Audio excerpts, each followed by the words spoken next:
नमस्कार.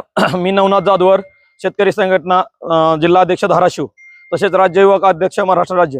मागील 8 ते 10 दिवसापासून धाराशिव जिल्ह्यामध्ये भूम, परांडा नदीकाठच्या गावामध्ये पावसाने अतिशय मोठ्या प्रमाणात नुकसान झालेले आहे. जनावरं वाहून गेलेले आहेत, बुडून मेलेले आहेत, काही घरामध्ये पाणी सोडलेलं आहे. अनेक लोक बेघर झालेले आहेत.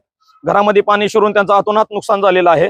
तर काल आमच्या धाराशिवमध्ये या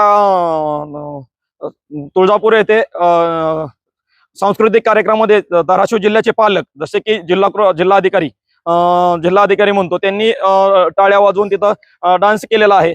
याच्या निषेधार्थ आमचे शेतकरी बांधव कलेक्टर ऑफिसला त्यांच्या लोकशाहीच्या मार्गाने त्यांचा निषेध नोंदवण्यासाठी गेले असता तेथील निवासी कलेक्टर जाधव मॅडम यांचे अंगरक्षक बॉडीगार्ड येऊन त्यांनी आमच्या शेतकरी बांधवाशी अतिशय चुकीच्या मार्गाने गैरवर्तन केलेलं आहे. त्यांच्या निलंबनाची आम्ही मागणी करत आहोत, पोलीस अधीक्षकाकडे करत आहोत, गृहमंत्र्याकडे करत आहोत.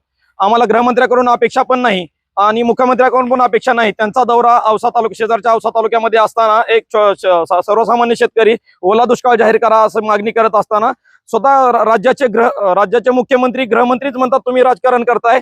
तर आम्हाला यांच्याकडून कुठलीही अपेक्षा नाही. याच्यानंतर पोलीस प्रशासनाने तसेच सर्व अधिकाऱ्यांनी शेतकऱ्याचा अंत पाहू नये, शेतकऱ्याला संविधानिक मार्गाने मागण्या मागत असतील तर त्याला आरोपी सारखं साईडला पकडून नेणे, त्यांना दमदाटी करणे हे जर केलं तर शेतकरी संघटना रुग्ण घेऊन रस्त्यावर उतरल्याशिवाय राहणार नाही. आणि जशाच तसं पोलीस प्रशासन असेल, तसेच प्रशासन असेल, राज्य सरकार असेल, केंद्र सरकार असेल, तसेच पक्ष सत्ताधारी पक्ष आणि विरोधी पक्ष हे एकाच नाण्याच्या दोन्ही बाजू आहेत.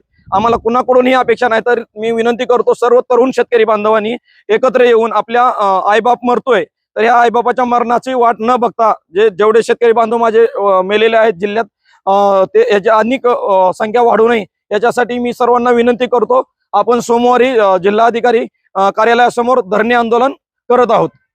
नमस्कार. आमचे